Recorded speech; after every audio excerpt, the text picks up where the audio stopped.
Merong apat na dahilan kung bakit mas pinili kong mag-organic po. Kasi una, friendly siya sa health, friendly sa neighborhood, friendly siya sa environment. At higit sa lahat, na-conserve natin yung ginawa ng Panginoon na kung saan tayo unang nilagay niya upang pamalaan ng lahat ng ito.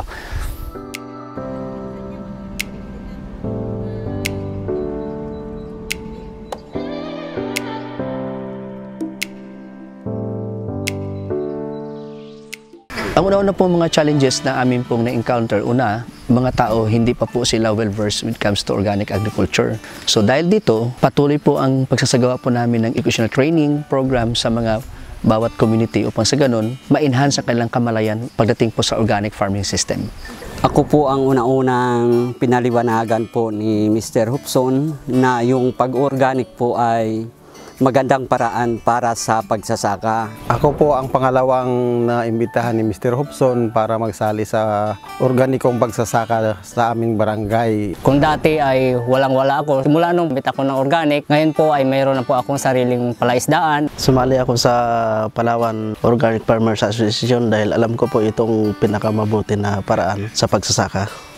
Ang impact po sa akin sa pag-organic, gumanda yung ecosystem, gumanda yung lupa namin, at higit sa lahat, yung katawan namin, yung health na benepisyo namin, nakuha namin. Sigurado ko po na ang kinakain ng aking pamilya ay safety at walang chemical na halo.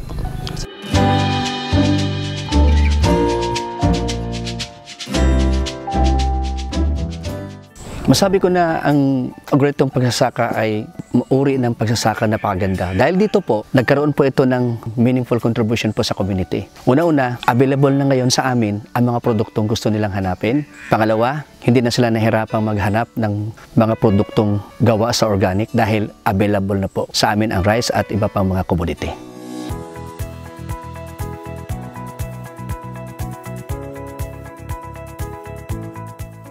Isa po sa mga benepisyo ng naintindihan ko sa pag-organiko, una-una, safe po yung aming kinakain.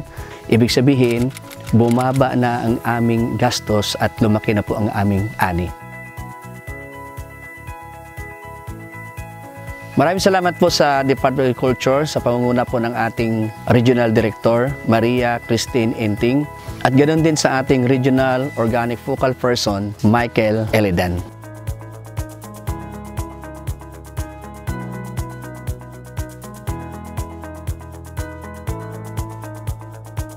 Ang Municipal Agriculturist Office po ay sinusuportahan ang programang organiko sa aming bayan. Grupo na sinuportahan ito po ang Palawan Organic Farmers Association na kung saan sila po ay natulungan natin na magproseso ng kanilang mga request papunta po sa iba't ibang ahensya ng gobyerno, particular po sa Departamento ng Agrikultura. Binigay nila sa akin dahil dito po mas lalo ko pang na-develop yung aking capability bilang isang organic practitioner, at ganoon din sa mga intervention na ibinigay nila sa amin. Madali na po sa amin ngayon ang pagsasaka dahil available at all times ang lahat ng mga kagamitang ibinigay nila sa amin. Kabuhayan okay, kinabukasan okay!